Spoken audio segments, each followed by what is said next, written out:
Brandy Bruno has it all. She's tall, poised, and beautiful. But Brandy hasn't always felt this confident about her looks. Growing up, I knew I didn't like my original nose because I would notice in pictures and stuff, I would always take pictures straight on. I would hate to get pictures taken from the side. Her profile just wasn't what she wanted because of her nose. I just decided that once I was able that I would do something to fix it.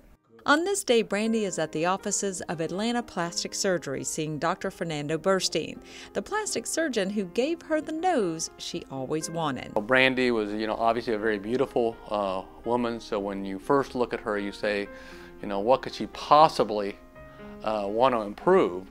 But she had some very valid concerns. Now when I look in the mirror, I'm much more confident and I just feel happier with the way I look. I feel this is the nose I was born to have. Going from this to this was actually much easier than Brandy expected. I did a lot of research for a couple months, just researching the different surgeons around the Atlanta area.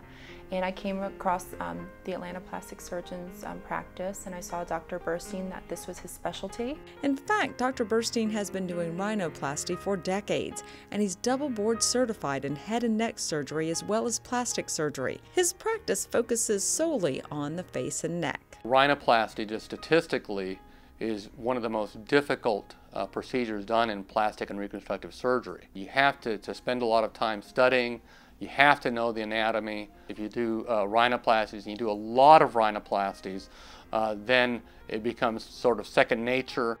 Brandy was impressed with Dr. Burstein's experience and qualifications, and after meeting him, she felt even more comfortable because of his approach. You can really tell that it's a passion of his, and he really cared about what I was looking for and listened to what bothered me about my real nose and how I could improve it. My approach to rhinoplasty is very individualistic.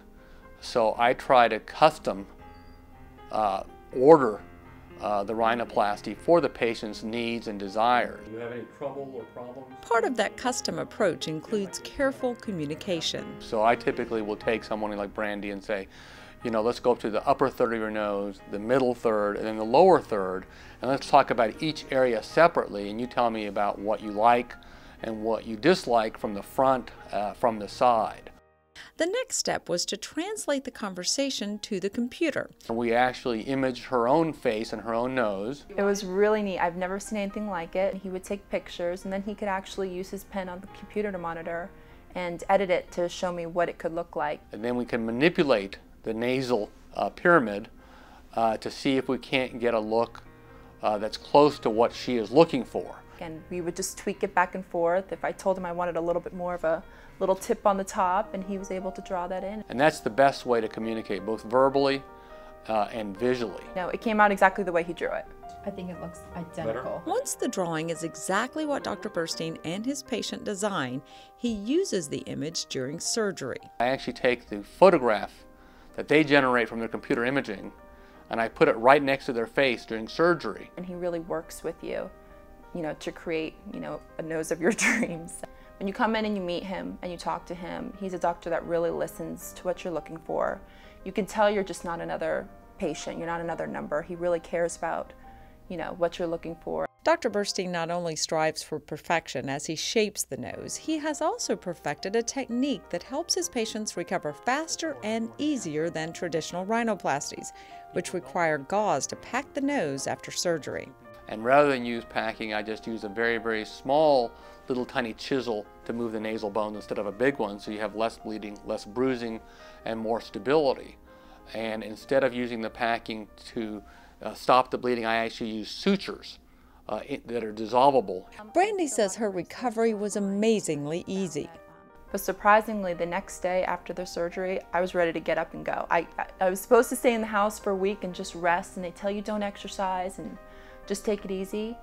But I felt no pain. I barely had any bruising. You could barely see it. And I went out of the house the next day and just started going out and visiting friends and things because there was no pain. I never took pain medicine or anything. It's not your mother's rhinoplasty. Now the procedure is done under a general anesthetic. It's relatively painless. The recovery is fairly quick, and the results are fairly predictable. Brandy is thrilled with her results and hopes others who have been afraid of the recovery will learn from her experience. I'm ecstatic about my decision. I don't think, I would never go back. I love my new nose. I think it was the perfect decision. I went about it the right way. I did a lot of research. I made sure that I chose the doctor that was right for me and that understood what I was looking for. And I got the results that I wanted. You just hold your head a little bit higher. Even though other people have no idea what you've been through and the little change that I made to my nose, it just makes me feel more confident about myself. It's a lot of fun when they come in and, the outlook is better, they're smiling, they're really happy, they're dating, whatever. It can be life-changing, for an hour and a half of surgery. It's amazing that it can have that kind of an impact.